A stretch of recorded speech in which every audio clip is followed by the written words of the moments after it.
them and pretending they can just, walk away and say, we've done all we have to do. We've proven it by not proving it. And that's really the argument, that the proof is way insufficient. They haven't met their burden. They've come into court with a lousy case, and just through arrogance and pompousness and authority, wearing a really great suit and just telling the dunderheads in the jury, believe me, I'm sophisticated, I have money, I am worthy of your respect. And it's just the pretense of respectability. Look, I have fancy equations and a Lamborghini, and therefore I know what I'm doing and I'm competent. And so they don't have to have a case. They don't have to do any of the real work of putting all the things in the right order, presenting the evidence in a coherent manner. They can just fool, the doopy dopes sitting there with essentially just an appeal to their authority, and an appeal to, you're too stupid to understand, so don't bother trying, I'll just tell you what the truth is. So that's my summation. You can think of it otherwise, but that's all I see happening, is they're taking a ton of shortcuts. They just say, we did it. We don't necessarily have to prove we did it. We found this Higgs thingy. We see these gravitational waves. We do this, we do that, and just trust us. We know what we're talking about. But every now and then you see they reveal themselves for not wearing any clothes, kind of thing. They're at least wearing a skirt, with ruffles and such. And you can see that these are just tarts, it's underneath the suit. They're sissies. So anyway, not the point I'm trying to make, actually. Joke, throw it in there for fun. So when they try to assert something like, the Earth is moving out. You're not being affected by the force of gravity. You're being affected by the Earth constantly expanding in some geodesic somewhere, and that is what flattens your ass into the chair. Gravity is not a force. It's some sort of whatever a non-force would be that acts just like a force. Yeah, so whatever that is, that's what gravity is. Some magical thing that just happens. So my simple argument is what you have is this simple thing. Okay, I put a thing in space. What they're saying is there's bent geodesic, whatever that is. Okay, the old bent geodesic happens now. There's a thing in space, an electron, proton, or an atom, let's say. I would say that nuclear physicists should recognize that what they really have to account for is the fact that the atom, they know it's made of at least two things, right? They claim there's 463 different particles that make up physics, but they kind of know, well, there's two really big ones, the famous ones, are electrons and protons. And the idea is what they're saying is these bits somehow are bending the geodesic, whatever that is, and that's causing this idea of inness, pull, that they're somehow they're pulling on space, okay, by just existing. I'm pulling on space by just existing, and somehow this black stuff, I'm making it in colors, but they say it's just this black nothing. This black nothing is somehow moving right into this thing's center of gravity, and right into this little thing's center of gravity. But it's this terribly weak force, so they don't say it has much to do with this fact that these two things are sticking to each other, or staying associated with each other. Well, we won't even get to their theory of an atom, because their theory of an atom is just stupid. So let's just say it's an atom, and we'll just draw it as a circle, and just say, okay, atom, because, yes, their notion of what a thing is useless.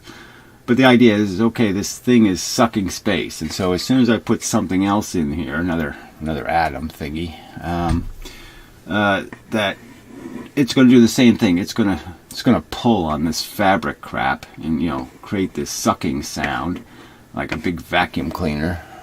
Yeah, you can see that mostly. And now these two vacuum cleaners are going to suck each other into each other. So this is going to move this way, and this one's going to move this way, proportional to their masses, of course. And you know, and we're supposed to, and the sucking is proportional to the mass. You know, the bigger the thing is in terms of how many electrons and protons it has, the more it sucks. But there's just zero explanation. I mean, nothing. There's no the force is godlike. This magical fact that this magical substance of space is somehow magically affected, and it's not bent space in the sense that this stupid bent crap doesn't work in 3 dimensions. That's not a 3-dimensional bend. In 3 dimensions, bending essentially looks like, you know, a bunch of spokes sticking out in all 3 dimensions. You know, spokes out this way, spokes this way, spokes, a whole bunch of arrows pointing in. That's what it looks like in 3 dimensions. It's just a vacuum cleaner in the center of the object sucking, you know, the magic stuff, causing the magical effect of pulling towards each other.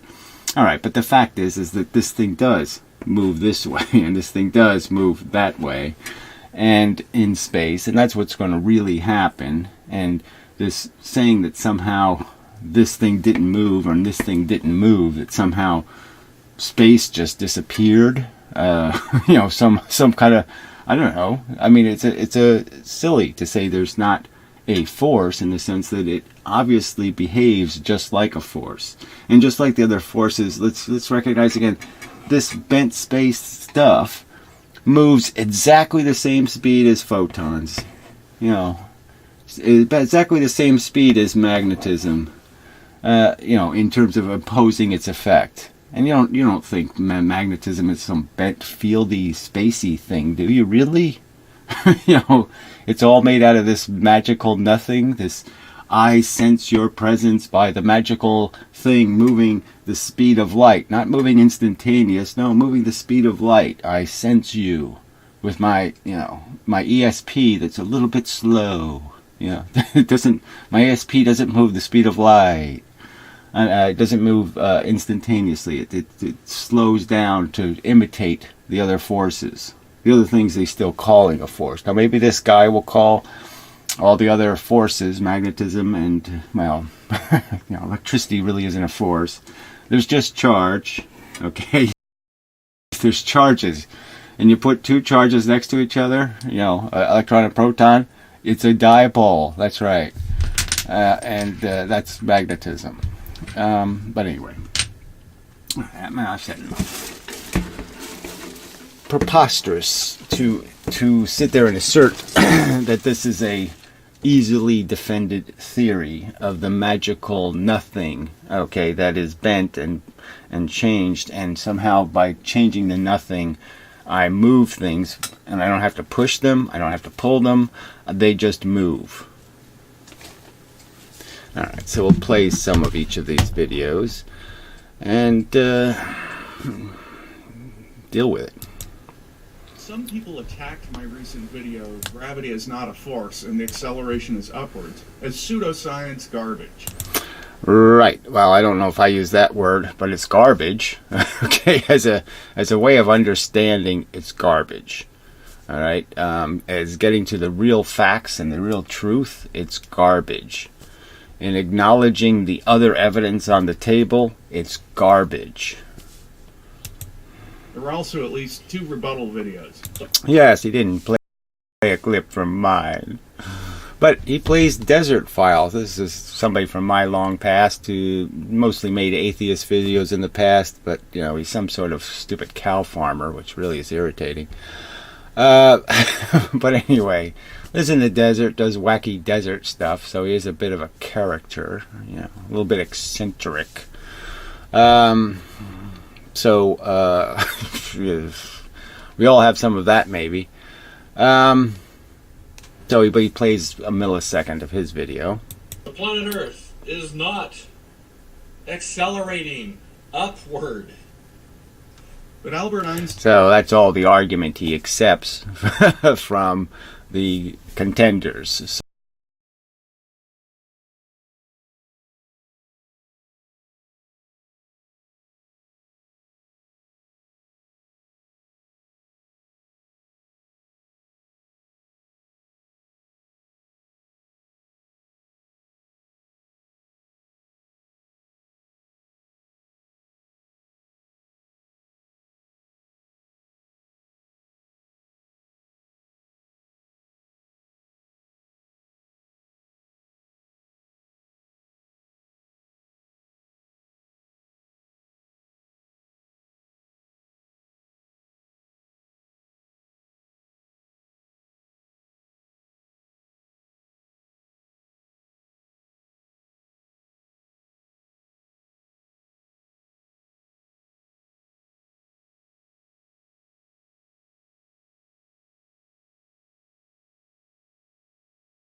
So he presents our evidence by just going, look, it's evidence. No, stop looking at it.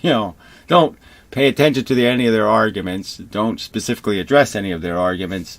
Just re-argue your bibble-babble from your authority. Look, I made a device that calculates gravity. Therefore, I've proven gravity is an invisible ESP force between electrons and protons. And, anything material has ESP.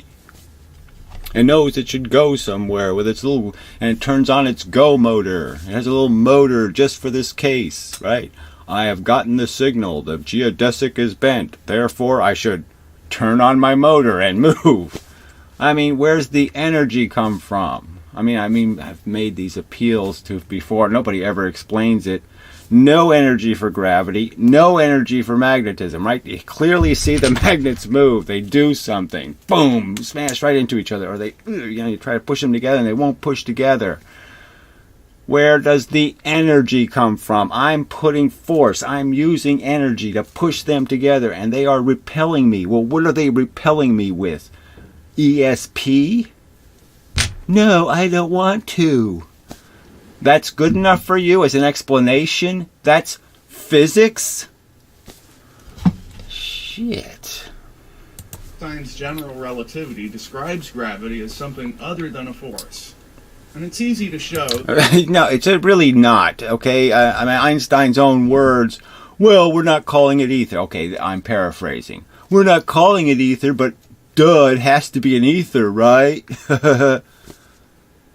Own up to what Einstein actually said instead of pretending that he didn't have any explanation and just said, oh, I told you how invisible the force is. I don't have to tell you anything else.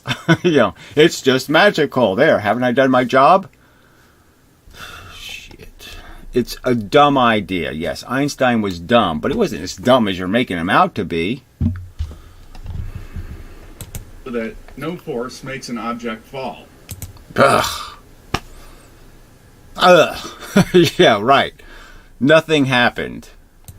And that the acceleration of gravity really is upwards. So, again, as the Desert File points out, this is stupid jargon. It's just insanely stupid. Okay, the ground doesn't accelerate upwards any more than in the fact that obviously the ground is pushing upwards. Okay, if I dent it, it says no, I don't wish to be dented, and hits me with an equal and opposite force. That's why your ass gets flat when you sit down, is because the ground is saying, fuck you. Alright, it's pushing back. Now, if it's pushing back, that's a real force of pushing back. It's really happening in the earth. That the stuff on the surface of the earth is on the surface of the earth, not because that's where, it's really cool to be. It's because it's being pushed there by the fact that the interior of the earth is molten and the earth is full of a bunch of matter that has moved towards each other so close that it can't get any closer without the ping pong paddle scenario of the pressure pushing it the opposite direction. So we clearly see the opposite reaction. It's right in front of you. But the action is also obvious that it has to be there. There has to be something pushing us down. So we're getting pushed down and there's an opposite force pushing us back. Duh. The simple explanation. The earth isn't moving anywhere, just as we're not moving anywhere, in the sense of we, the big giant thing. But we as a composite of little things, obviously the things where you're sitting or standing, okay, the bottom of your feet or the bottom of your ass, those things are getting actively moved. And they're essentially, one moment in time, they might be going this way, and the next moment in time, they're doing that way. You're being jiggled on the surface of the earth by two counter forces that are really just the same force of gravity. The earth is being pushed in both directions at all times. Alright, let's play some of the Desert File. I give up again. Which direction is downward? Which direction in this image is upward? And which direction in this image is downward? Good, bloody gods.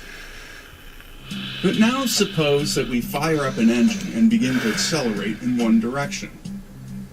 From inside our spaceship, now things have changed. Right, so he's doing the same thing he did in his other video. The thing I pointed out is just nonsense. And the apple in this state, he says this is its inertial state. But the apple is saying, I'm being pushed in just one direction.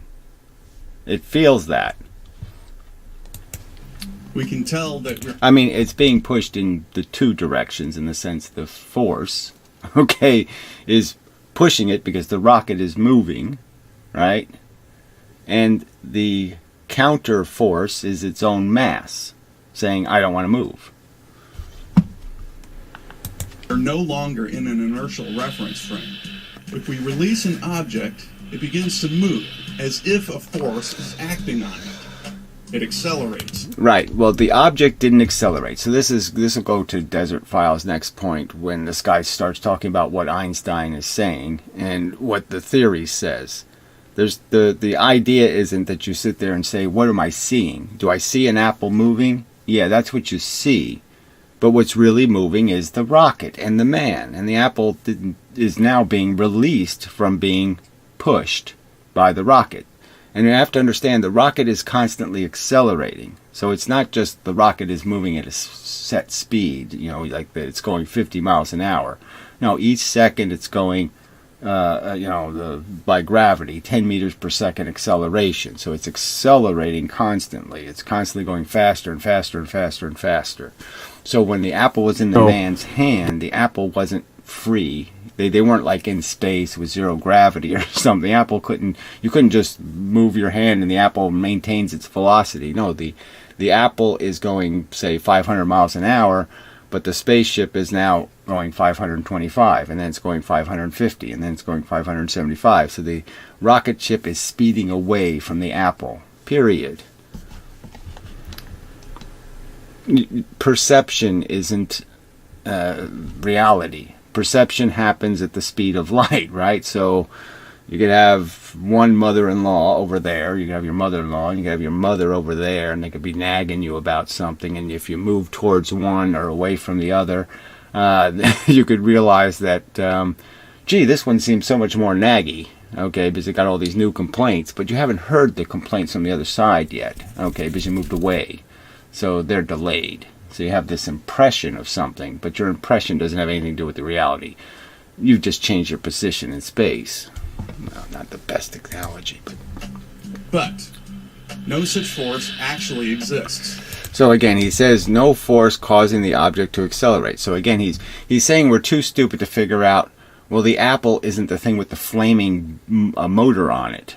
Okay, it's not the thing moving now. The thing moving is the rocket and the man standing on the floor. He's the one obligated to move because a force is pushing him from the bottom of his feet. All right, yeah, that's actually happening because it's a big giant rocket engine. Pathetically bad. Use the force on the rocket. Yeah, so Desert File circles it and points out, here is the force. Yes, and the apple doesn't have a big flame. So yeah, the apple is an illusion. The apple isn't doing the moving. Alright, but that doesn't have anything to do with what's happening here on Earth in the sense that we're still in the guy's hand. And yes, if I remove the hand, what we have to account for is the fact that we're in gravity, unlike the rocket. The rocket's not supposed to be moving in any gravitational field. Well, we're in a gravitational field, and clearly we do fall. And we fall because there's a force pushing us down. Pushing, right? Pulling is kind of silly. I mean, anybody who can't admit, if you're so dishonest and so intellectually dishonest that you can't admit, at least, that yes, push is intrinsically and fundamentally and profoundly more simple an idea than a pull. Push is just too simple and pull is too complex. Now, if you're not willing to admit that that's true, that's the context in which all this babble has to be spoken, is the context of knowledge, clear knowledge, that push is really easy. I pushed it. You just throw something, you pushed it. Push is so easy, and pull is, well, how the hell do I do that?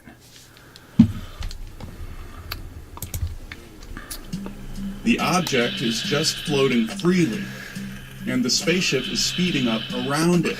Yes, and that's the only forces you have in this picture. But if you had gravity in the picture, the apple could be moving sideways.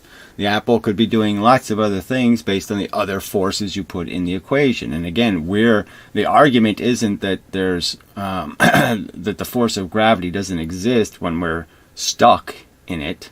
When we're sitting here right on the Earth, you see your ass flatten. You can feel the bones jiggling and redefining the pressure points and all of that. You can tell that there's a counter force. You're not free falling when you're stuck, okay? When there's stuff under you, stopping you from moving. Ugh. And it is doing so with a force. One of Einstein's brilliant realizations is that you cannot distinguish between being accelerated in one direction and being under the influence of gravity. From inside an elevator car, you couldn't tell whether it's sitting on the surface of the Earth or in deep space and being accelerated in the direction of the ceiling by 9.8 meters per second. Right, and this equivalency principle, again, I've argued, it was completely unnecessary, something Einstein didn't need to step into this mess. And he made this bold assertion that it's impossible. And yet he was thoughtful enough to have thought about it enough to realize that there was one test that kind of gave it away. Where if you were in a rocket, you would be able to do one test, and that test would demonstrate how fast you were going. And I'm going to wait for that to dry, actually. So we'll pause for a second. Or a moment. I'm back. So the short spiel on the equivalency principle, again, for context. So Einstein's thought experiment, yes, is this elevator or rocket ship or whatever you want to make it. And the idea was to create a light clock, a clock that sends photons to a mirror, and the photons bounce back and forth.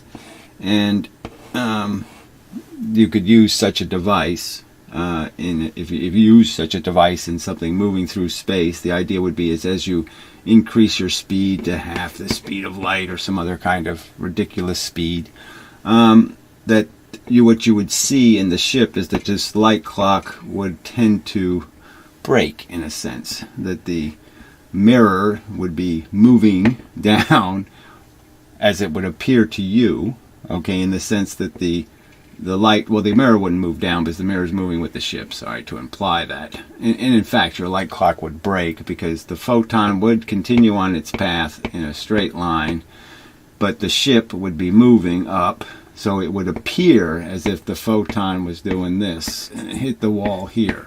Obviously, you'd have to have a mirror longer, and you'd have to have some way, because the photon would essentially, as the ship moves, the photon would be going in straight lines, and the straight lines would end up doing some sort of, going down the ship kind of thing, down the wall of the ship. And so, to make his equivalency principle work, see now, obviously, I would argue that this is where Einstein's proven wrong by his own thought experiment, because the thought experiment demonstrates that in the ship you will see something happen that will essentially be a speedometer. That is, the light clock will provide you a constant, and your ship's movement will provide you a moving reference, and the fact is you'll be able to use it as a speedometer. It will tell you exactly how fast you're going, because how much the light bends down the ship will be telling you how fast your ship is going. So it's a speedometer, and now you can do a test to test where your velocity is coming from, essentially. So anyway, so the trick is that Einstein, because he had to make things equivalent, all right, he broke logic by saying, okay, well, I have to make the same thing happen to photons in gravity. So I have to make photons bend in gravity so they look like the spaceship. Because I have to make these two forces equal. I have to make the force this way equal to the force of gravity this way in terms of how the photons appear. So I have to make the ones on the Earth appear the same as these when it's not the same circumstance. And the photons in this case didn't move, didn't bend, and now he's bending them on the Earth. So he's making the photons do the bending on Earth, where the ship forced the bending by moving away from the photons in this case. They're not equivalent. It's not the same thing. You could tell the difference. If you build the light clock, put it in a spaceship and move this fast, you will see how fast you're going. It will reveal, the light clock will reveal your velocity, but it can only work when you're going very, very fast, because otherwise you need a light clock that's incredibly long, miles and miles long. Without a light clock miles long, you don't have much hope of seeing slow velocities.